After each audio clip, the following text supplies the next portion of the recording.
Maraming salamat sa iyo Papa Dudut sa pagpili ng aking storya. Matagal ko na pong nais na ibahagi ang aking kwento at ngayon ko na po i-share sa inyo dahil sigurado na po ako sa ending ng aking story. Dear Papa Dudut, marami ang maaaring manghusga sa mga pinili kong desisyon para sa aking buhay. Marami din ang naging negatibo sa mga konklusyon na akala mo'y kilala nila ako ng lubusan. Hindi ba maaaring takot lang akong mag-isa? Takot akong bumalik sa mga taong nakapanakit ng aking damdamin. Kahit sarili kong pinagmulan ay pinili kong layuan at naghanap ng sariling bubuing pamilya, pero ilang ulit nagkamali. Ako po si Angel aka Gia. Naway hayaan niyo po akong ikwento ang aking buhay. Lumaki ako sa isang pamilya na akala ko'y buo at totoo. 5 kaming magkakapatid, Papa Dudut, at si Ate Ann, Kuya Al, Kuya Ton, ako at si Drake. Sima noon si Papa kaya sagana kami sa pamumuhay. Nakatira kami noon sa isang lugar sa Southern Luzon. When all I can remember is my happy childhood life. Noong 1998 ang naaalala ko lang ay lumipat kami ng tirahan kasi hindi na bumalik pa sa pagbabarko si Papa. Nakapag-asawa na yung ate namin at bumukod na. Sila kuya naman ay hindi na umuuwi. May mga inaasikaso sila mama at papa na negosyo, tapos kami ng youngest brother ko na si Drake ay nag-aaral pa ng elementary sa isang Catholic school. When I graduated elementary ay nilipat nila ako sa isang secondary school sa isang small city. At yung kapatid ko naman sa isang malaking eskwelahan with university. Magkahiwalay kami ng eskwelahan. Ang dahilan nila Papa ay tight budget daw kami. I understand their situation. Noong magsa-second year high school na ako ay transfer nila ako sa isang public school. Nanibago ako at napakalaking adjustments ang nangyari sa akin. Kasi ibang-iba talaga ang behavior ng mga estudyante at mas grabe ang pagiging terror ng mga teachers. Nagtuloy-tuloy ako sa pag-aaral pero nabarkada ako. Doon ko natutunan, Papa Dudut, ang mag-cutting classes at magkaroon ng bisyo. I don't know what came into me pero pinili kong magpahinga sa mga bahay ng mga kaklase ko because of all the stress I'm encountering sa bahay namin at sa negosyo nila Papa. Palagi kasing galit si Mama. Dala na rin siguro sa pagod sa araw-araw. Palagi akong napapagalitan sa mga bagay na hindi ko alam o hindi ko ginawa. Late midnight na akong nakakatulog tapos madaling araw ay gigising para tulungan si Mama sa negosyo nila. I felt drained. Naalala ko pa na may isang araw na kinausap ako ng isang tauhan namin na ka-close ko at sinabing, "Hindi naman sa pakikialam, Jel, pero hindi kaya ampun ka lang?" Tahimik lang ako that time kasi kakatapos lang uli akong pagalitan ni Mama. Kasi naman napansin kong napaka-unfair ng trato nila sa'yo kumpara kay Drake na delotion pa. Halatang alagang-alaga ang balat tapos nasa private school pa din. Samantalang ikaw parang tauhan ka dito. Pagpapatuloy niya. Napakunot noon na lamang ako noon, Papa Dudut, at nagkibit balikat. Wala naman akong magagawa kasi sila ang pamilya ko. Basta kumakain ako araw-araw at may tinitirhan at nag-aaral ay okay na ako doon. Medyo na-bother lang talaga ako sa mga sinabi ng tauhan namin. May point naman siya sa pagiging unfair nila Mama sa akin pero mas pinili kong wag na lang pansinin yon. Meron din kasi yung time na ginupit nila Mama at Lola yung buhok ko hanggang sa anit dahil sa katigasan ng ulo ko. Kasi nga nag-cutting class ako. I have my personal reasons pero aminado rin ako na nasobrahan ko. At kasalanan ko talaga so I deserve a punishment. Growing up na nakikita sina Mama at Papa na naninigarilyo kaya naging chain smoker din ako noong second year at third year high school. Nagbago lang ako noong na-transfer ako sa isang matinong public secondary school malapit sa bahay ng lola ko. Naging mataas muli ang grades ko noon. I graduated high school at naghanap ng mapag-enroll ang college. Gustong gusto ko talaga ng course na HRM at Fine Arts. Yung dalawang yon ang pinagpipilian ko talaga. Pero ang sabi sa akin ni mama ay hindi nila afford yon. So pinag-entrance exam nila ako sa isang college na BSBA lang ang kurso kasi may scholarship program sila doon. Na once na makapasa ka sa exam nila ay magiging scholar ka. I passed. Kahit ayaw ko sa kurso ay trinay ko pa rin na i-enjoy. I met new friends at naging masaya naman. Doon ako naging conscious sa physical appearance ko. Hindi kasi naalagaan ang kutis ko. Grade 4 pa lamang ako noong nagkatagyawat ako at tinitiris ko, so nung nagdadalaga na ako ay maraming butas ang mukha ko. Oily skin at maitim din. Matangkad naman ako papadudot at slender ang pangangatawan. Kaya naman noong nasa college na ako ay natutunan kong mag-mix and match ng mga damit ko at makeup to conceal the blemishes ng mukha ko at pumustura lalo sa paglalakad kasi pencil cut ang uniform namin sa college. During that time ay natutunan ko din na ma-in love. Isa siya sa mga kaibigan ko. Sa first day in college ay nakita ko na kaagad siya. His name is John. Actually marami silang John sa grupo. Naging mas palakaibigan kasi ako noong nasa college na, and we always go sa malapit na mall kapag break namin para magpalamig o tumambay. Nagpapapicture pa nga ako sa photo studio kasi hindi pa uso noong 2005 ang smartphones para sa mga groupie. Palagi kaming may mga kopya ng mga photos at palagi din kaming nagvi-videoke. I enjoyed most of their company. I have this very close friend among the group. Siya naman ay si Iya. Though may mga naging kaklase na rin ako noong high school na kaklase ko din noong college, ay mas naging close ako sa mga new friends ko. Galing kami sa iba't ibang lugar. Like Iya na galing pa siya sa Northern Luzon. Iba ang personality niya sa akin. Mas outgoing siya at mas madaldal. Since siya ang pinaka-close sa akin, napansin niya kagad na may gusto ko kay John. John also been a close friend to me. Palagi naman niyang kasama si Myrna at si Joy. Myrna is one of the shortest but bubbly. Si Joy naman ang pinakasimple. Doon ako natuwa kay John. He can be a good friend and never gets bored hanging out with us. Kasi lalaki siya. Pero matyaga siyang sumama sa amin sa pag-window shopping at kapag may personal problem ang bawat isa sa amin ay nakikinig siya. Naging sobrang magkalapit kami lalo na noong palagi niyang bitbit ang gitara niya.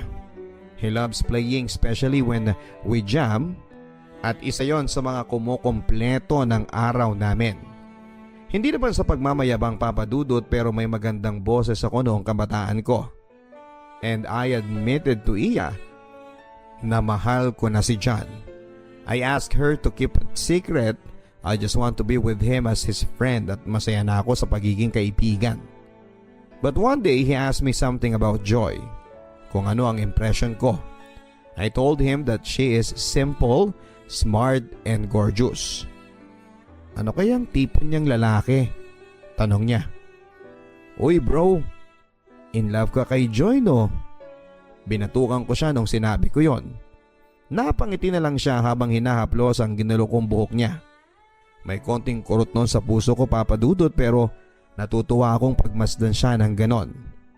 Dahil ang sabi ko sa sarili ko ay maswerte ang babaeng mamahalin niya. Mas nakilala ko siya noong palagi na kaming magkasamang gumagawa ng assignments at palagi na kaming magkatabi kapag Friday night out kaming magkakaibigan. Noong may party noon sa college ay umattend ako. I felt free that night pero nung umuwi ako ng lampas sa curfew hour ay pinagalitan at pinagsasampal ako ni mama. She even told me na lumayas na ako o itigil ko na ang pag-aaral ko papadudot.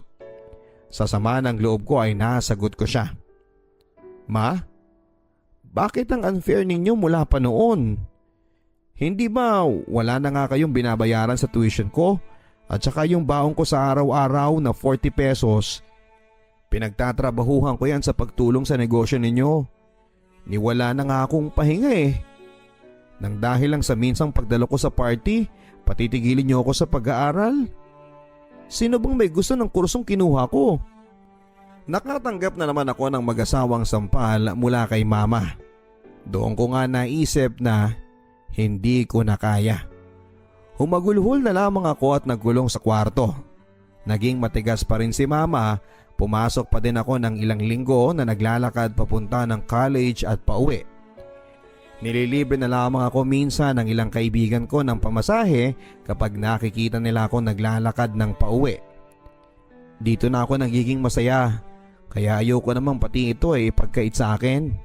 Sagot ko sa kaibigan ko si Chris na bakla nung tinanong niya ako kung bakit nagtitiis pa akong pumasok ng walang baon. Patago din akong kumakain sa kusina para makagayak bago pumasok. Nagpaalam na ako sa mga kaibigan ko na suko na ako sa kalupitan ni mama. Kasi hindi niya pa din ako pinapansin at wala namang magawa si papa. Joy told me na mas okay kung ipagpapatuloy yung pag-aaral ko. Kinausap ulit ako ni mama pero galit pa din siya. Bakit pumapasok ka pa? Ang tigas talaga ng ulo mong bata ka. Maglaba ka dyan at wag na wag kang lalabas ng bahay. Hindi ako nagsalita nung umalis na siya. Lumabas ako sa kwarto at nalaman kong nakalak nga sa labas ang pinto ng bahay. Napaiyak na lamang ako. Pero naghanap ako ng way to go out. Ewan ko pero parang milagro ang nangyari. Tinanggal ko yung jalousie ng bintana at binutasan yung screen cover niya. Nabuksan ko yon gamit ng tinidor, yung double lock sa labas ng pinto.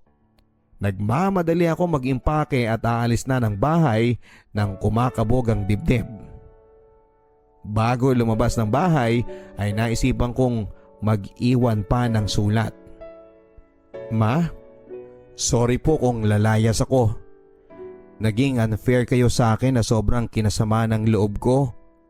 Mula noong bata ako hanggang ngayong dalaga na ako, puro hinanakit na lamang ang nararanasan ko.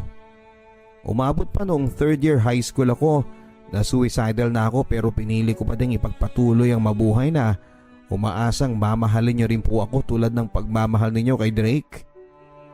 Huwag po kayong mag-alala. Makikituloy po ako sa mga kaibigan ko na willing tumulong sa akin. Sorry po talaga ma. Gusto kong ipagpatuloy ang pag-aaral ko. Umalis ako sa bahay na maraming bitbit na gamit at dumiretso sa eskwela. Hindi naman ako binigo ng mga kaibigan ko. Pinatuloy nila ako sa mga tirahan nila. Hindi nga lang ako tumatagal kasi hindi sang-ayon ang mga magulang nila sa paglalayas ko. Naalala ko kasi yung sinabi sa akin ni mama na kapag maglalayas ako ay panindigan ko at wag na akong babalik pa. Kaya hindi talaga ako babalik. Nakita ko ng lola ko at kinumbinsi akong tumuloy na lamang sa kanila. Total, sa isang college ng kami ng pinsang ko nag-aaral. Tumira ako sa bahay ng tita ko na katabi ng bahay ni lola. Iba ang ambience, parang mabigat pero no choice ako. Alam kong sinasabi nila lola at tita kay mama na nandun ako. Nakasama ko doon si Ate Aiza, yung favorite cousin ko mula pagkabata. She is my favorite playmate. Sa mother side ng family ko ay komportable pero parang may iba akong napapansin. Marami silang restrictions pero isinawalang bahala ko na lamang yon, Papa Dudut. One day ay tumawag yung nanay ni Ate Aiza. Malapit ang loob ko sa auntie ko na yon. Kahit sa tawag ko lang siya nakakausap kasi nasa Japan siya. After nilang mag-usap ni ate, pinakiusap nila sa akin. Hello? Kumusta na po kayo? Bungad ko. Angel? Anak? Ikaw ba yan? Tugon niya sa kabilang linya. Umuo ako. Lumayas ka daw kina ate. Ano nangyari? Opo, long story po. Pero gusto ko lang po talagang ipagpatuloy ang pag-aaral ko. Hayaan mo na sila. Huwag ka nang babalik doon. Masama talaga ang ugali nila. Magkano bang tuition mo at ako nang bahala? Para akong nabunutan ng tinig sa lalamunan nang narinig ko yon. Nangilid ang mga luha ko. Thank you po. Yun lang ang naisagot ko sa kanya.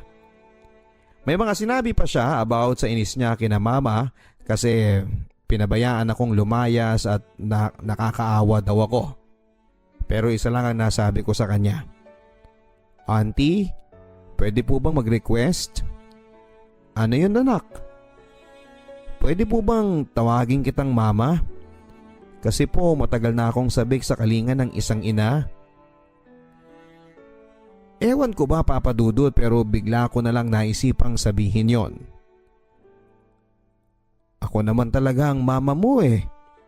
Sagot niya na kinabigla ko. Po? Paninigurado ko sa mga narinig ko. Akala ko kasi nananaginip lang ako.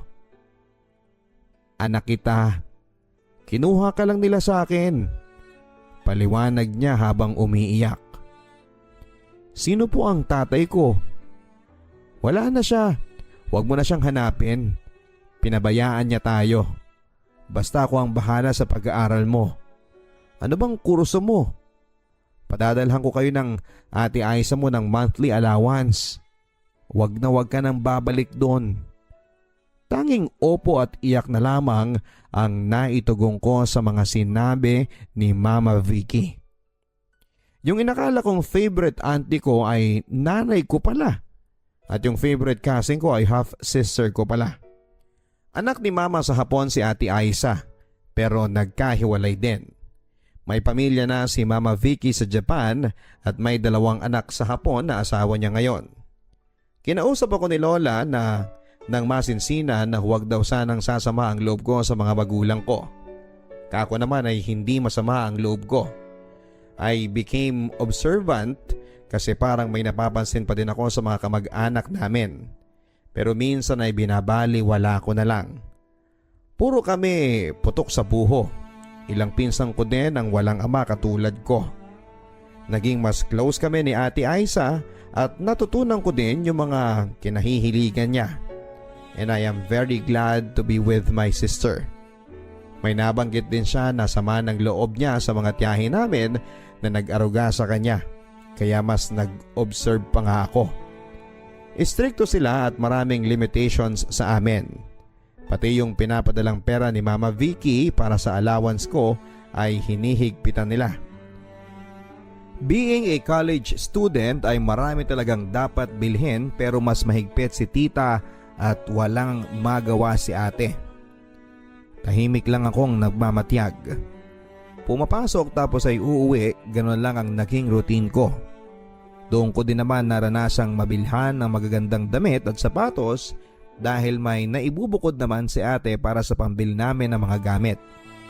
Pero dumating ang isang araw na nagkaroon ng krisis o problema sina tita at parang naibunton lahat ng sisi sa pagtira ko doon. Nagbalak ako Papa Dudut na umalis at gusto ni ate na sumama. Nalaman ni tita yung balak namin na yon at pinagalitan ako. Kung lalayas daw ako ay huwag ko daw isama sa kalokohan ko si Ate Aiza. So pumasok ako after that tapos ay hindi na ako bumalik sa kanila. I've dealt with so much stress sa pinanggalingan ko. Naisip ko na baka pabigat nga lang talaga ako sa mga kamag-anak ko. Naikwento ko ang lahat ng ito sa mga kaibigan ko, especially kay Joy, kay John at kay Iya. Nakituloy muli ako sa mga kaibigan ko. Dumalas na rin ang pag-jamming o inuman namin sa bahay nila John. Isinantabi ko na lamang ang problema ko sa pamilya ko at mas pinili ko na mag-enjoy. Isang araw Papa Dudut ay nagpatulong si John sa amin kung papaano ligawan si Joy. Nakangiti akong in-advise sa kanya mga dapat gawin sa panliligaw kahit na wala pa akong experience na maligawan. Masaya akong makita si John na in love kay Joy kahit naaawa sa akin si Iya. Sinabi kong masaya ako at mas magiging masaya kung magkakatuluyan sina John at si Joy. Noong isang araw, na nagpasama ako kay John sa bookstore ay ayoko pang umuwi. Sumama muna ako sa kanya sa bahay nila. Dalawa lang kami at sobrang tahimik, unlike noong nagja-jam kami doon with our friends na sobrang saya at may ingay. Sa sobrang pagod ko sa buong maghapon at sa eskwela at paglilibot sa mall ay inantok ako at natulog sa kwarto ni John.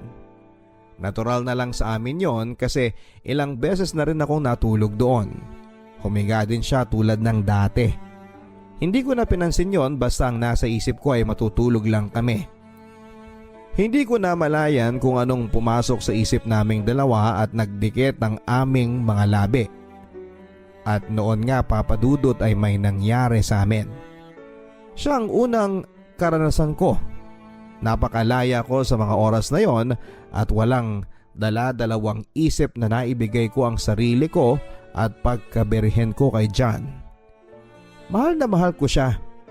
Yun lang ang alam ko. Wala akong pakialam kung hindi niya ako mahal. Tahimik lang kaming dalawa noong matapos naming pagsaluhan ng sandaling yon. Nagbihis na ako at inihatid niya ako. Nakatitig lang siya sa akin at ngumiti ako. Sinabi kong, "Uy bro, ayos ka lang?" Napapihit lang siya at nauutal na sumagot na okay lang siya. Naging normal lang ang kilos ko. Hindi ako nagpakita ng pag-aalinlangan sa kanya. Dumaan ng ilang pang mga araw na nahirapan ako sa pag-aaral habang nagse-self-support. Niyaya ako ni Ian na lumuwas ng Northern Luzon. Una, pumunta kami sa Central Luzon sa Tarlac at saka umakyat ng Baguio. Hindi na kami nakabalik sa South kasi mas pinili na lang namin na magtrabaho dito sa Baguio. John stayed in my heart as my first love kahit walang kami. May naging boyfriend naman ako dito sa Baguio pero nakipag-break din ako sa kanya kasi napapabayaan na niya ang masterals niya dahil sa akin at nasa puso't isip ko pa din si John noon. Until makilala ko si Greg. Nagkahulugan kami ng loob at naging kami after a couple of months na nagkakilala kami. Hindi nagtagal papadudot ay pinakilala niya ako sa mga magulang niya at inuwi na sa kanila. Ang bilis ng mga pangyayari at ginusto ko naman ang sumama kay Greg. Nag-aalaga ng baboy ang nanay ni Greg at may repair shop ng sasakyan ng tatay niya. Napakabait nila bilang biyanan kahit nung una ay tutol sila sa maagang pagsasama namin ng anak nila. Alam nila ang nangyari sa amin sa Maynila. Tinutulungan ko ang biyanan kong babae sa pag-aalaga ng baboy at inaalagaan ang isang apo nila sa panganay nila. Hanggang sa lumipas ang isang buwan. Nagbuntis ako sa panganay namin ni Greg. Isang cute na baby girl ang isinilang ko. Kahit gumagamit ako noon ng contraceptives ay nasundan kaagad ang anak namin. Sa ilang taon na pagsasama namin ni Greg ay malimit na ang iilang gabi bago siya umuwi. Ang dahilan niya, ganon ang trabaho niya na kailangang mag-overnight stay sila. Year 2009 nang naisipan kong yayain ang ka-live-in kong umuwi sa amin para ipakilala sila sa mga kamag-anak ko dahil ayun ang in-advise sa akin ng biyanan kong lalaki. Huwag daw ako magtanim ng sama ng loob sa mga magulang ko at siguradong nami-miss nila ako. Sinunod ko ang payo nila Papa Dudut pero bago kami lumuwas ay nagpadala muna ako ng liham sa mama ko at sinabing huwag sanang sumama ang loob nila sa akin at nasa mabuti akong kalagayan. Madami akong ikinuwento sa liham ko para handa akong humarap sa kanila pag muli kaming nagkita. Christmas nung lumuwas kami ng mag-ama ko. Dumiretso muna kami kina lola at niyaya kami ni lolo na puntahan sila mama. Kako medyo natatakot pa ako at baka magalit siya. Pero inassure ni lola na hindi na magagalitin si mama at unti-unting nagbago at naging malumanay na ito mula nung lumayas ako. Nagtungo na nga kami sa kanila Papa Dudut. Nung nakita niya ako ay niyakap niya ako ng matagal at mahigpit. Matagal na katahimikan na puno ng emosyon ang nangyari. Ganun pa man, ang nangyari ay sobrang namis ko si mama. Ngayon ko lang nadama ang ganong kahigpit na yakap niya, ang matagal ko nang inaasam na pagdama ng kalinga ng isang ina. Nakita kong pumayat siya at naging malumanay ang kanyang pananalita. May sinasabi siya tungkol sa pananabik niya sa akin mula nung umalis ako habang umiiyak kaming dalawa. Hinagod ko ang likod niya at sinabing huwag siyang mag-alala. Nasa mabuti akong kalagayan dahil napakabait ng mga biyanan ko. Dumating si Papa at niyakap niya ako. Habang humahagulhol ay sinabi niya na, "Anak, ano ba naman yan? Mag-isa mo lang na umalis pero 4 na kayo pagbalik mo." Habang umiiyak ay napatawa ako sa mga sinabi ni Papa. "Papa naman natatawang sabi ko. Sobrang namiss ko sila, Papa Dudut. Pero andun pa din yung pag-aalinlangan sa puso ko. Kasi mas napamahal na sa akin ang lugar ng Baguio. Kaya mas nananabig ako sa pagbabalik namin doon. Naging mabilis lang ang bakasyon namin sa tirahan nila Mama. We shared random stories at simpleng Noche Buena.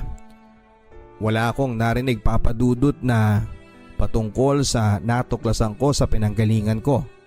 Na parang ang nais lang ng bawat isa ay i-celebrate lang ng matiwasay ang Pasko. Tuwang-tuwa naman yung kapatid ko sa mga anak ko kasi malilikot sila at madaldal ang panganay ko. Hindi nagtagal ay bumalik na kami ng Baguio at tuloy-tuloy ang daily routine ko sa bahay ng biyanan ko. Ganun uli ang ginagawa ni Greg. Ilang gabi na hindi umuwi. Pag uuwi man siya ay hindi nagtatagal sa bahay ng 2 araw. May inaabot naman siya na panggastos para sa mga bata. Minsan kinakausap ako ng biyanan kong lalaki. Tinatanong ako kung alam ko ba ang pinupuntahan ng anak niya. Na imbes na tulungan na lang siya sa repair shop nila, kung saan-saan pumupunta para kumita pa ng pera. Ang sagot ko na lang ay hindi ko alam kahit na alam ko ang ginagawa ni Greg. Nakita ng mismong mga mata ko ang ginagawa ni Greg na labag sa batas. Sinubukan ko siyang pagsabihan na itigil at maghanap na lamang ng matinong trabaho. "Ano ka ba? Nag-iingat naman ako at ayokong katrabaho si Daddy. Kung yang ulit ang sasabihin ninyong gagawin ko, ayoko. Alam niyo naman na hindi kami magkasundo." Laging sagot niya sa akin. Nakakalungkot pero hinayaan ko na lang siya kahit labag sa loob ko. Despite all the care and love I gave him, may nagagawa pa pala siya na hindi maganda maliban sa gawain niyang labag sa batas. Sabi nga ng iba na kapag kinutuban ng babae ay nagkakatotoo. Napapansin ko na rin sa kanya na may ibang kinakahumalingan siyang babae. Dahil nung pinanganak ko ang pangalawang anak namin, ay nakipag-meet pa siya sa babae habang naglilibor ako. Nalaman ko yon nung chinek ko ang cellphone niya noong umuwi na kami mula sa ospital. Mga ilang beses na rin kaming nagkakasagutan sa iba't ibang bagay. Kung bibilangin siguro nakalima na siyang babae at ang pinakahuli ay yung hindi ko nakaya. Nakipaghiwalay na lang ako sa kanya. Umuwi ako kina Mama at nagtrabaho sa Maynila. Ilang buwan ako nagstay kina Mama. Isang araw ay kinausap ako ni Mama. Unexpectedly ay inungkat niya ang nakaraan. Alam mo ang nangyari. Gusto ko lang malaman mo na hindi kami nagsisisi na inangkin ka namin. Kagustuhan din yun ni Vicky. Magpa-flight na siya at since sabi kami ni Papa niyo na magkabibi muli, kaya pumayag kaming kunin ka. Tahimik lamang ako habang nagpapaliwanag si Mama. Ang tanging naitanong ko lang ay kung sino ang totoong tatay ko. Hindi rin daw niya alam. Napakibit balikat na lamang ako. Sinabi pa ni Mama na sana iwag daw sumama ang loob ko. Ma, naging mabuting ama si Papa sa akin at tinuring niya akong kadugo niya. Never ko pong naramdaman mula sa kanya na iba ako. Kaya wala po akong rason na magtanim ng sama ng loob. Sumang-ayon na lamang si Mama sa mga sinabi ko. Tumango na lamang ako kasi gano'n naman talaga. Susunod na lang ako sa utos. Dumaan pa ang ilang buwan, Papa Dudut, pero hindi ko pa rin sinasabi na nakipaghiwalay na ako kay Greg. Bumalik na ako sa Baguio at nagsimulang muli dahil hindi ko natiis ang pananabig sa malamig na lugar at tahimik na malayo sa magulong buhay sa Maynila. Masyado kasing madaming sikreto na ayaw nilang sagutin sa Maynila at puro panghuhusga mula pa mismo sa ibang kamag-anak namin ang naririnig ko. Na ang alam lang nila ay puro lang kalokohan ang ginagawa ko. Tao lamang ako at naghahanap ng tunay na pagmamahal. Naging masaya naman ako sa unang inibig ko kahit iba ang minahal niya. Nabigo ako sa unang pagbuo ng pamilya. Napapatulala na lamang ako kadalasan sa kakaisip sa mga nangyari. Tanging ang malamig na simoy ng hangin dito sa Baguio ang nagpapamanhid ng aking damdamin. Ipinagpatuloy ko ang mabuhay na mag-isa, Papa Dudut, nang makilala ko si June. Sumugal muli ako sa pag-ibig. Ewan ko pero parang naisip ko kung kaya ni Greg na magmahal ng iba. Kaya ko din. Nagkaanak kami ni June at nagsama. Sumama ako sa kanya sa Mountain Province at doon ay natutunan ang trabahong farm. Mula sa pagbubungkal ng lupa hanggang sa pag-harvest ng gulay. Mahirap pero kinaya ko. Sobrang adjustments talaga ang naranasan ko. Pati sa pagluluto ay kailangang magsibak ng kahoy. Okay lang sa akin yon kasi ginusto ko nga. Nang 3 taon na ang anak namin ni June ay nabuntis muli ako ng hindi napagplanuhan.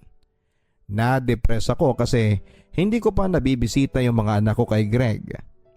Nung kinuha ko kasi sila noon sa biyenan ko ay nakiusap sila na ibalik ko kasi hindi nila kaya na wala ang mga apo nila. Nagkasundo kaming lahat na nasa poder nila ang mga bata basta bibisitahin namin upang hindi kami makalimutan ng mga anak ko. Sa sobrang hirap ng buhay, matagal ko na silang hindi nabibisita. Naipasyal ko pa sila noong mahigit 1 taon na yung pangatlong anak ko at nabilhan ng mga gamit. Ngunit ngayong magdadalawang taong ko na silang hindi nakikita ay sobrang nalulungkot ako. Patuloy pa din ang pagtulong ko kay June sa vegetable farm. Pero noong last trimester na ng pagdadalang tao ko ay maaga akong nag-labor. Itinakbo nila ako sa ospital at na-confine ng 3 linggo. Kasi kulang daw sa buwan ng baby ko. Pero naka-open na ang puwerta ko. Kailangan ko daw ng complete bed rest at maraming medication para lumaki ng tama ang baby o maging fully developed bago ko siya ipanganak. Ang hirap ng naging sitwasyon ko, Papa Dudut. Naiinis ako sa sarili ko kasi sobrang tanga ko. Ngunit mas naging priority ko ang batang nasa sinapupunan ko. Kailangan ko siyang ipanganak ng malusog at maayos. After giving birth sa pang-4 na anak ko, nalubog kami sa utang. Walang matinong trabaho si June. Lumuluwas siya para maghanap buhay pero kulang pa din. Nagkapera ako after ng ilang buwan at ako na ang nagbayad ng mga utang namin. Naging sobrang dependent si June sa kakayahan ko. I felt drained habang inaalala ang mga nagawa niya sa akin habang nagsasama kami. May minsang na-diagnose siya with gonorrhea, tinanggap ko pa rin siya. Kahit pa nung ilang beses na niya ako muntikang mapagbuhatan ng kamay ay tiniis ko yon. Kahit wala na kaming maiulam at umiiyak ang anak ko kasi hindi ko maibigay ang gusto niyang ulam, pinagtsatsagaan ko yon. Kahit kinukutya ako ng nanay niya ay tinitiis ko. Iniwan niya pa akong mag-isa noon sa ospital para makipag-inuman at ginastos ang pinadala ng ate ko na gagamitin ko sanang pambili ng gamot at pagkain. Tapos ay lumuwas siya para daw magtrabaho pero minsan sa isang buwan ang padala niya ng 1,000 lamang. Siguro ay hindi ko na kinaya ang mga nangyayari kaya kinausap ko si June at pinilit ko siya na ako na lamang ang maghanap buhay sa amin. Tumutol siya pero napapayag ko din sa bandang huli. Nakahanap ako ng trabaho at lingguhan padala ang ginagawa ko sa kanila. May nangyaring pumalya ako ng padala, nakatanggap ako ng samot-saring negatibong salita mula sa kanya at sa iba pang kamag-anak niya. Ninais ko ng katahimikan at napaisip ako. Bakit puro na lang paghihirap ang nangyayari sa buhay ko? Dumagdag pa noong sinubukan kong humingi ng tulong kay Mama Vicky kasi nagbalak akong mag-apply na lamang sa abroad pero nadismaya ako. Nakilala ko ang tunay na ugali ng tunay na nanay ko. Madami siyang inakusa sa mga magulang kong umampon sa akin at kung ano-anong mga hinanakit niya sa amin. May naipadala man siya noon sa akin pero minsan lang yon. Ang ayaw ko lang sa mga sinabi niya ay yung tungkol sa kinilala kong ama na si Papa. Binahagian ko si Papa ng pera na pinapadala niya dahil kailangan sa medications niya noong na mild stroke siya. Doon na parang nalusaw ang buong pagkatao ko kasi wala talagang willing tumulong sa akin. Yearly man ako na nagkakaroon ng pera sa ATM ko ay sakto lang yon na panggastos ko sa buong taon. Hindi ko alam kung saan galing yon. Basta sinunod ko lamang ang habilin ni Lola na mag-open ako ng sariling bank account. Pero mula nang namatay si Lola ay close ko na ang ATM ko dahil mas pinili kong magmula sa sarili kong sikap ang matatanggap kong pera. Ayoko nang alalahanin pa ang naging sagutan namin ni Mama Vicky sa chat. Ang dami-dami pang nangyari sa buhay ko. Gulong-gulo na ako. Kahit mga kamag-anak ko ay nilalayuan ako. Kaya I choose to stay in Baguio. Malayo sa mga mapanghusgang mata ng sariling kadugo. Hindi nagtagal ay nagkahiwalay kami ni June. It is my own decision. Hindi na siya magbabago pa. 5 taon na kaming nagsasama pero hindi niya kaya ang responsibilities.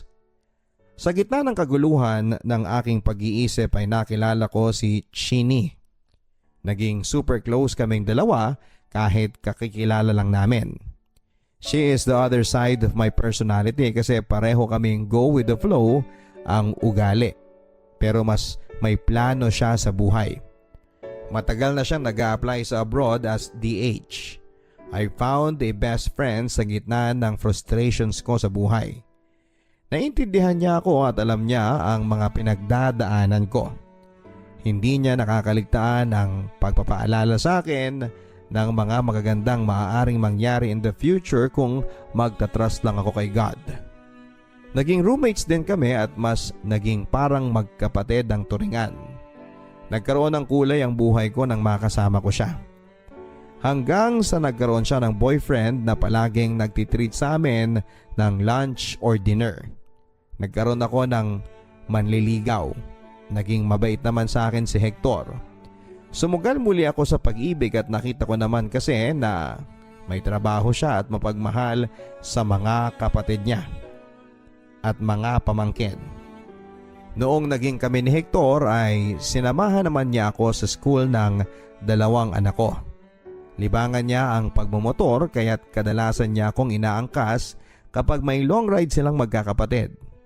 Hindi nagtagal ay nagsama kami at nagkaanak.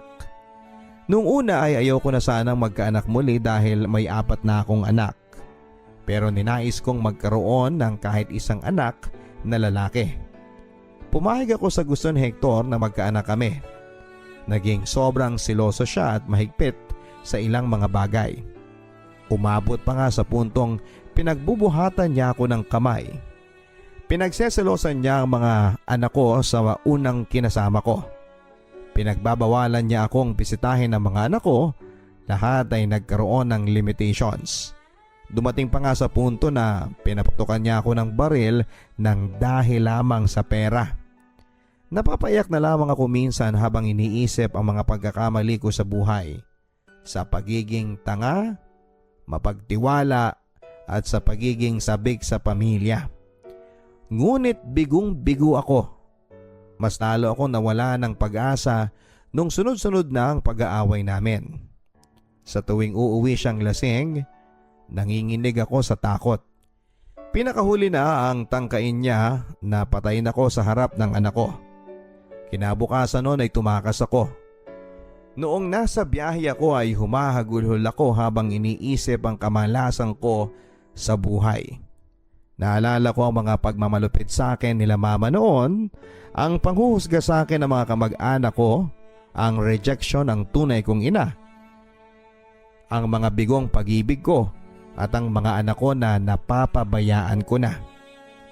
Namasukan ako at nagsimulang muli sa tulong ng ilang kaibigan at lalong-lalo na ang Panginoon. Regular na muli ang pagpapadala ko ng sustento sa mga anak ko. Naging emosyonal ako noong minsang dumalo ako sa fellowship na dinaluhan ng mga anak ko. Ang sabi ng pastor ay God will provide. We should not worry.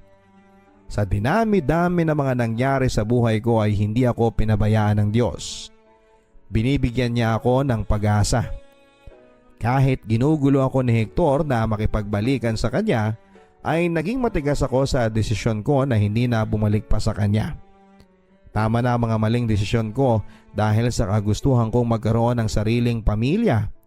Hindi lang ako ang nagsasuffer kundi ang mga anak ko. Naalala ko pa noon na sinabi ng tito ko na umuwi na lamang sa amin. Umayaw ako papadudot at mas pinili kong maging matatag sa bawat problemang ako din ang may gawa. Ayokong umuwi ng may problema. Gusto kong masaya lang. Kaya nagpatuloy pa rin ako sa bagong hamon ng buhay. Nawili ako papadudot sa pakikinig ng radyo. Mula noong 2016 ay naging avid listener na ako hanggang sa ngayon. Naging active texter at bumabati at nagbibigay ng advice sa Talk to Papa with the code name of Ate Gia ng Baguio. Mostly ay binigyan ko ng advice yung halos pareho sa mga pinagdadaanan ko and also ay based on my own experiences in life ang mga pinapayo ko. Dito ako mas nalilibang. Maraming bumabati sa akin kahit na hindi nila ako lubusang kakilala. I met new friends at kahit mga DJ sa radyo ay naging kaibigan ko na rin. Dito ko naranasan ang tunay na saya. Ang tumawa ng malaya at walang pag-aalinlangan. Ang ipakita ang totoong pagkatao ko. Ibang-iba si Angel na magulo ang buhay kumpara kay Gia na masiyahin at malayang gawin ang gusto niya. Gia is the matured feature of Angel na sigurado na sa plano sa buhay. Ang gaan-gaan ng feeling ko bilang si Gia papadudot. Hindi ko naman kinakalimutan ang mga old friends ko pero mas naging totoo ako sa sarili ko with my new friends. My best friend Chini still supports me kahit nasa Hong Kong na siya. We always keep in touch, Papa Dudut. Palagi niya pa rin akong pinapaalalahanan about sa bawat desisyon ko sa buhay. I thank God that I found a best friend na katulad ni Chini na nagpapadama sa akin na hindi ako nag-iisa. Hanging out with my new circle of friends made my days happier. Lahat kami ay avid listener ng radyo. Kasama sa grupo na yon si Mr. Puyat. Matagal na rin siyang tumatawag sa radyo at nakikipagkulitan sa mga DJs. Nakapag-share na rin siya ng problema niya sa radyo. Hiwalay din siya sa asawa. Betrayed 3 times ng kanyang dating asawa. Ang masakla pa kasal sila at may 2 kids. Napakabait ni Jomar, totoong pangalan ni Mr. Puyat. Lahat ng nakakilala sa kanya, pati mismong boss niya ay saludo sa honesty and integrity niya. Kinukulit kami ng isang barkada namin na katrabaho niya na sana ay magka-developan daw kami kasi bagay daw kami. Then it suddenly happened. Nagkaligawan kami papadudot at naging kami nitong April 2019. Takot na ako noon na pumasok muli sa isang relasyon at halos isumpa ko lahat ng lalaki sa mundo. But he made me forget of my hate against men. Though no mga unang buwan naming magkarelasyon ay medyo naging magulo din. Nalampasan namin ang mga trials na yon. Ito yung relasyon na dinagsa agad ng pagsubok na halos inakala naming bibitaw na kaming dalawa. Because of ex-issues ay halos sumuko na kami pero nanaig pa rin ang pagmamahala naming dalawa. Maraming manghihinayang kung magkakahiwalay kami dahil nasubaybayan ng marami ang love story namin mula nang magkakilala kami sa radyo. Napamahal na siya sa akin at ramdam kong mahal na niya ako. After 3 months ng relasyon namin na puno ng twists and turns ay naging mas matibay pa ito. Ipinagtanggol niya ako sa ex-wife niya na ginugulo kami noon dahil hindi niya matanggap na nakalimutan na siya ni Jomar matapos niyang lokohin ito ng 3 beses. Sinubukan niya kasi makipagbalikan kay Jomar pero ayaw na niya. Na-realize niya ang mga paghihirap niya noon sa poder ng ex niya. Sinabi din niya sa lahat, pati sa mga magulang niya, na sa akin niya lang naranasan ang pagmamahal at pag-aalaga o pag-aasikaso ng isang girlfriend. Hindi niya rin ako binigo sa pagtanggap niya sa mga anak ko. Ipinangako niya sa akin na magtutulungan kami sa lahat ng bagay. At hindi ko mararanasan sa kanya ang mga masasamang naiparana sa akin ng mga ex ko. Hindi niya ako binigo. Pinadama niya sa akin ang tunay na pagmamahal na matagal ko nang inaasam. Ika nga ng mga DJ na kami daw ang couple of the year. Maraming sumabaybay sa love story namin na kapwa listeners at kadalasan ay nagchat-chat sa amin. Sobrang pasalamat ko sa Panginoon at ibinigay niya sa akin si Mr. Puyat. Ngayon ko natatamasa ang pag-ibig na matagal ko nang hinahanap. Yung aalagaan ako at proud na sabihin sa buong mundo na ako ang babaeng minamahal niya at bumubuo ng buhay niya. Hindi man kami perpekto bilang tao ay maligaya kami sa piling ng isa't isa. Magkahawak ang kamay naming hinaharap ang mga pagsubok at sabay naming tinutupad ang mga pangarap. Wala na akong ibang hihilingin pa, Papa Dudut, kundi ang patuloy na paggabay ng poong may kapal. Nagpapasalamat din kami sa lahat ng mga kaibigan namin at itinuring na pamilya dito po sa Baguio. Hanggang dito na lamang po, Papa Dudut, at patuloy pa din kaming nakatune in sa inyong istasyon. Thank you very much and God bless and more power. P.S. Binago ko na po ang mga pangalan ng ibang karakter. Tanging pangalan lang po namin ni Mr. Puyat ang totoo at ninais po namin na huwag nang palitan. Sincerely, ang inyong kaliham, Ate Gia. Hello mga kapuso, si Papa Dudut po ito. Huwag kakalimutan na mag-subscribe sa aking YouTube channel. Pindutin ang notification bell para maging updated po kayo sa mga pinakabagong post ng inyong Papa Dudut. At syempre, huwag din kakalimutan ang mga almost daily vlogs natin na ginagawa. Meron tayong mga challenges, meron tayong mga comedy, at kung ano-ano pang mga personal vlogs na pwede nyo ring mapanood.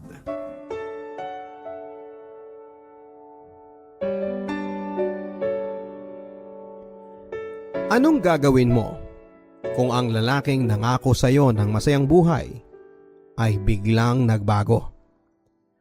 Kakapit ka ba sa dating pangako niya? O sasama ka sa ibang lalaking tutupad ng lahat ng pinangako niya?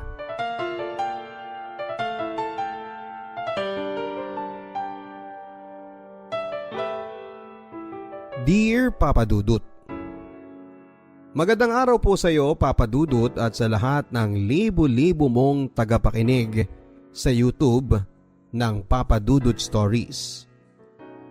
Naiengganyo rin po akong makinig online dahil pwede ko nang balikan ang mga storya kahit na kailan namin ito gustuhin. Salamat sa data ko at sa wifi na kapitbahay ay lagi akong updated sa iyo araw-araw. Papa Dudut, tawagin niyo po ako sa pangalang Mayet ng Caloocan. 18 years old at kasalukuyang naninirahan dito sa Manila. At may 2 na po akong anak. Bago ko po ikwento sa inyo ang latest na ganap sa buhay ko, ay gusto ko munang ikwento sa inyo ang dati pang ugat ng aking pagre-rebelde. Bata pa lamang ako, Papa Dudut, ay saksi na ako sa madahas na klase ng pamumuhay dahil na rin po sa magulong pagsasama ng aking mga magulang. Ang tatay ko ay kilalang lasinggero at babaero sa lugar namin. Ang nanay ko naman ay kilalang bungangera at nagger sa asawa niya, kaya hindi nakapagtataka kung bakit siya iniwan ni tatay. Mula noon ay naging miserable na ang buhay ko na kami na lamang pareho ang natira sa bahay ni nanay. Isipin mo, Papa Dudut, sa edad na 18 ay pinapahiya pa ako ni nanay sa harap ng mga kapitbahay namin. At halos isumpa niya ako, Papa Dudut. Manang-mana ka sa tatay mo. Wala kang modo. Magsama kayo ng batugan mong ama. Nanggigigil na sabi pa ni Mama habang nakaamba sa akin ang dala niyang plastik na tubo. Halos araw-araw akong may latay dahil kay nanay. Nakakahiya, kahit na dalaga na ako ay nagagawa pa niya akong bugbugin. At dahil sa galit ko sa mundo, sa tatay ko at sa nanay ko ay naglayas ako. Napadpad ako sa bahay ng manliligaw kong si Boy. Kaklase ko si Boy sa high school at isa rin sa mga masusugid kong manliligaw. Sa lahat ng mga nagparamdam sa akin noon na may gusto sa akin, ay si Boy lang po ang pinaka may tsansang sagutin ko. In short ay siya lang ang naging type ko. Wala kasing kabuhay-buhay yung ibang mga nanligaw sa akin. Mas inuuna nila ang bisyo at ang tropa. Isa pa ay gwapo din kasi si Boy, Papa Dudut. Kung sa artista, kahawig niya si Jack Roberto. Paitimin mo lang. Tulad ni Jack Roberto ay marami ding abs si Boy. Nakuha niya yon sa pagpapadyak at sa pagbubuhat para kumita ng ekstrang pera kapag wala kaming pasok sa eskwela. Kumbaga ay banat na banat siya sa pagtatrabaho. Ako naman sa mga interesadong malaman ng itsura ko ay kamukha ko po si Barbie Forteza. Paitimin mo lang din. Hindi po ako nagbibiro, Papa Dudut ha. Talagang chinita ako. Namana ko yon sa side ng tatay ko na mga inchik. Umitim lang ang kulay ng balat ko dahil lagi akong naglalayas. At yun nga, ang pinakahuling lugar na napadpad ako dahil sa paglalayas ay ang bahay nila Boy. Labis ang habag sa akin ni Boy matapos kong ikwento sa kanya ang lahat ng masamang sinapit ko sa poder ni Mama. Ipinakita ko din sa kanya ang mga latay ko sa braso. Boy, pwede mo ba akong patuloyin dito sa bahay ninyo? Magsama na tayo. Sinasagot na kita. Umiiyak na sabi ko sa kanya, sabay yakap sa kanya ng mahigpit. Hindi agad nakapagsalita si Boy matapos niyang marinig ang sinasabi ko. Na para bang umiksi ang dila niya. Dahilan para hindi siya makapagsalita pa. Ilang segundo pa ay inulit ko sa kanya ang tanong ko.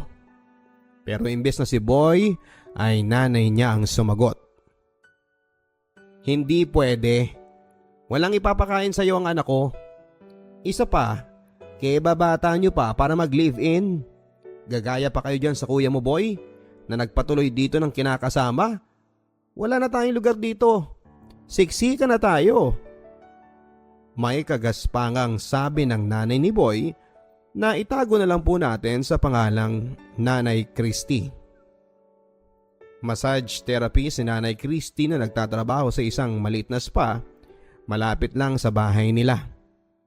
Hindi namin namalayan ni Boy na nasa may pintuan na pala siya sa labas ng bahay nila. Natahimik kaming pareho sa mga sinabi ni Nanay Christy. Pero ilang segundo matapos noon ay nabigla ako sa mga sinabi ni Boy. Hindi natin siya pwedeng ipagtabuyan, Nay. Malapit ka nang magkaapo kay Mayet. Buntis siya, Nay. Seryoso pero nanginginig ang boses na sinabi yon ni Boy. Hindi ako makapaniwala na dahil lang sa pagsisinungaling na yon ay agad naming napapayag si Nanay Christy na magsama na kami ni Boy. Alauna ng hapon ay umalis na si Nanay Christy sa bahay nila para pumasok sa trabaho. Saka pa lang kami nakapag-usap ni Boy. Halos maluwa din siya sa kakatawa habang pinagmamasdang maglakad ang nanay niya papalayo. Madali talagang mautuyang si nanay. Mabilis kausap. Nakangiti nang sabi ni Boy. Pero Boy, malalaman din niya ang katotohanan na hindi ako buntis. Sigurado magagalit si Nanay Christy sa atin. Nag-aalalang sabi ko. Problema ba yon? Di gumawa tayo ng baby. Nakangiting sabi ni Boy sabay yakap at halik sa akin. Hindi na ako magpapakasanta sa inyong mga nakikinig. Pumayag ako sa deal naming yon. Halos araw-arawin namin papadudot yon para lamang mabuntis ako. At ayun nga, agad ay nagbunga ang paggawa namin ng bata. Nang mga sandaling yon ay nasa talampakan na yata ang utak ko papadudot. Hindi na ako nag-iisip pa sa mga pwedeng consequences ng mga pinaggagawa namin ni Boy. Ang importante lang sa akin ay bumuo ng matatawag kong sarili kong pamilya. Si Boy ang tatay, ako ang nanay, at syempre dapat merong kaming baby. Pero hindi ko gagayahin ang mga magulang ko na basta lang inanak ako tapos ay pinabayaan na. Sa pagkakataong ito ay iibahin ko ang diskarte sa buhay at magpapakananay ako at magpapakaasawa ako. Naging maalwa naman papadudot ang pagsasama naming dalawa ni Boy. Kahit pa kapisa namin sa isang bahay ang kuya niyang si John John at ang ka-live-in nito na si Sarah. Mabait naman sila at casual lang kami bilang magkakapisan sa bahay. May kanya-kanya kaming mga kwarto. Hindi ko masasabing matalik na magkaibigan kami ni Sarah at ng kuya ni Boy na si Kuya John John. Pero hindi ko din sila nakakaaway. Palibhasa kasi ay madalang naman kaming magkita. Simula noong nagtrabaho na si Sarah sa isang factory kaya weekend na lamang siyang umuwi ng bahay. Si Kuya John John naman ay sa panggabi ang pasok niya kaya madalas ay tulog lang siya sa hapon sa kwarto nila. Ako, hindi naman ako mahilig lumabas ng bahay. Tamang tambay na lamang ako sa kwarto. Dahil sa may kalakihan na rin noon ang tiyan ko. September 2018 nang nanganak ako papadudot. Halos bumuhos ang kaligayahan sa pakiramdam ko. Sa unang pagkakataon na makita ko ang baby namin ni Boy, ay sobrang sarap sa pakiramdam. Lalaki siya na tawagin na lang po natin sa pangalang Baby Mayor. Kayo John John, kailan kayo magkakaanak nitong si Sarah? Pambabasag na tanong naman ni Nanay Christy sa kanilang dalawa. Malapit na po, Nay. Matipid na sagot ni Kuya John John. Tahimik lang noon si Sarah. Masasabi ko na naging responsable naman si Boy papadudot. Mula noong naging ganap na siyang ama, naghanap din siya ng ibang trabaho at sinuwerte namang napasok sa isang mall na may minimum na sahod. Ang problema nga lang papadudot ay naging below minimum na ang oras niya sa aming mag-ina niya. Maagang aalis si Boy ng bahay dahil sa paghahabol na hindi matraffic at late na rin siyang uuwi dahil sa traffic. Sa pagtagal ay nakaramdam ako ng unti-unting pagbabago sa ugali ni Boy. Naging madalas na siyang iritable at para bang pagod lagi sa trabaho. Sa totoo lang ay nirereklamo talaga niya ang isa sa mga boss niya na masyado raw power tripper. Sa tuwing uuwi siyang pagod at wala sa mood ay hindi ko na lang siya pinapatulan. Pilit ko na lamang siyang iniintindi dahil alam ko naman na hindi biro ang ginagawa niyang sakripisyo sa amin ni baby. Madaling araw noon habang nagpapadede ako ng bata at himbing na himbing si Boy sa pagkakatulog nang nakita kong umilaw ang sipi niya. Nagulat ako sa mga nabasa ko na may kateksyang babae at kalandian. Nagpatay mali siya na lamang ako, Papa Dudut. Pero deep inside ay naging simula na yon ng pagiging balisa ko. Walang araw na aalis at uuwi si Boy ng late sa bahay na hindi ako nag-iisip na baka nagkita sila ng babae niya. Nasasaktan din ako, Papa Dudut, sa unti-unti niyang pagbabago at pakikitungo sa akin. Hindi na niya ako pinapansin. Hindi man niya ako sinasaktan ng pisikal, pero dinudurog niya ang puso ko. Nagsimula na rin siyang magkulang sa entrega sa akin ng pera para sana sa panggatas ni baby. Sa mga panahon na yon na wala akong ibang nakakaramay, ay si Kuya John ang madalas ko lang nakakausap. Kakatukin niya ako sa hapon dahil naririnig daw niya akong umiiyak. Nag-away na naman kayo, no? Huwag mo nang itatanggi. Dinig na dinig ko kayong dalawa. Ang nipis lang kaya ng dingding na pagitan natin. Nagsimula doon ang isang magandang pagkakaibigan sa pagitan namin ni Kuya John. Madalas kasing kaming dalawa lang at ang baby ko ang naiiwan sa hapon sa bahay. Nasa trabaho sa mall si Boy at nasa spa naman si Nanay Christy. At sa weekend pa ang uwi ni Sarah. Mabuti na lang at may nasasabihan ako ng sama ng loob ko, Papa Dudut, sa pamamagitan ni Kuya John. Hindi lang sa pag-a-advise maaasahan si Kuya John. Maging sa problemang pera ay siya rin po ang sumasalo sa dapat sana ay si Boy ang may responsibilidad na pagbili ng gatas ng anak niya. Matagal ko na rin kasing gustong magkaanak pero nahihirapan kaming makabuo ni Sarah. Paliwanag nito sa akin nang minsang matanong ko siya kung bakit hindi pa sila nag-aanak ni Sarah. Ganon lang ang routine naming dalawa sa bahay. Madalas nakadungaw si Kuya John sa may pintuan ng kwarto namin habang nakikipag-usap sa akin. Masarap kausap si Kuya John at magaling din siya na mag-advise. Ayon sa kanya, maging sila ni Sarah noon ay pinagdaanan din ang mga minsang tampuhan. Baka daw naninibago lang si Boy sa bagong nature ng trabaho niya.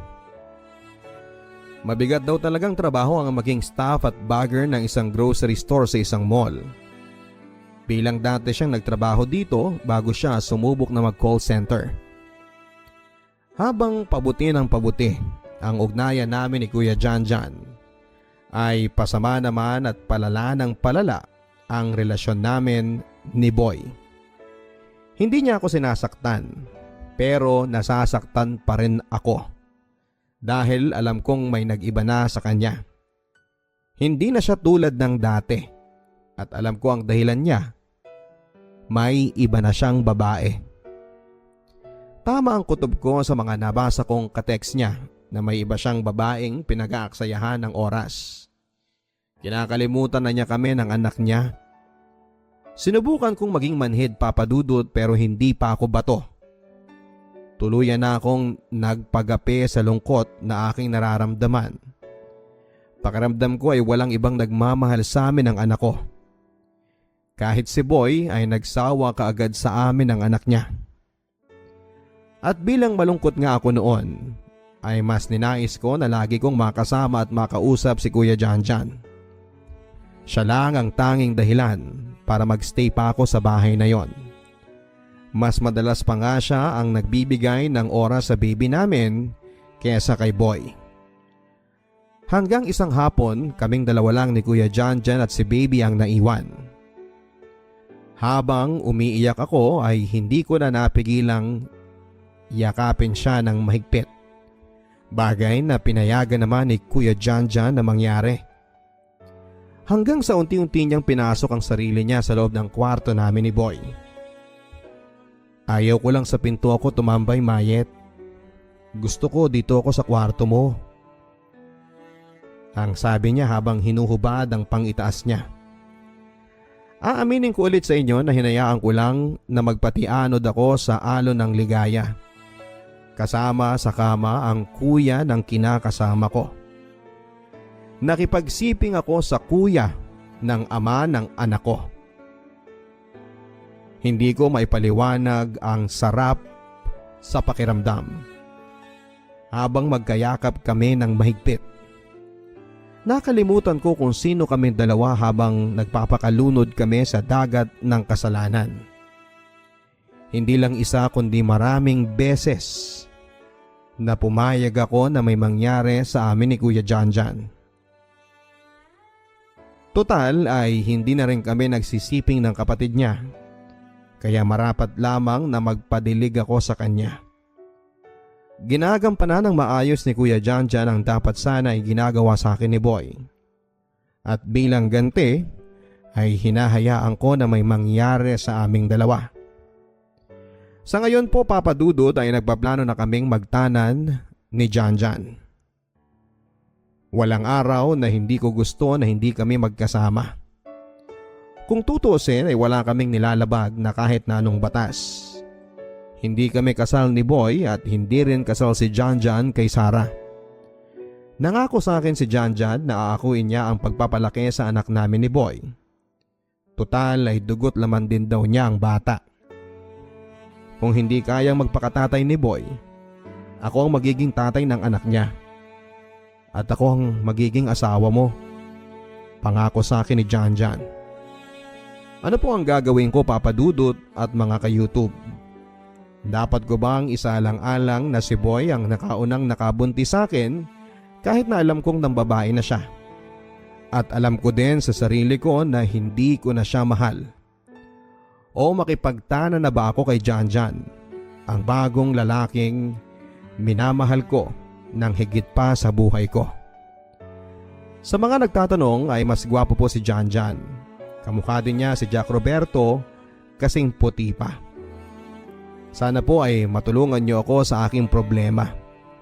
Sana po ay maasahan ko yung mga praktikal na advice. Total ay nilatag ko naman po sa inyo ang totoong status ng aming mga relasyon.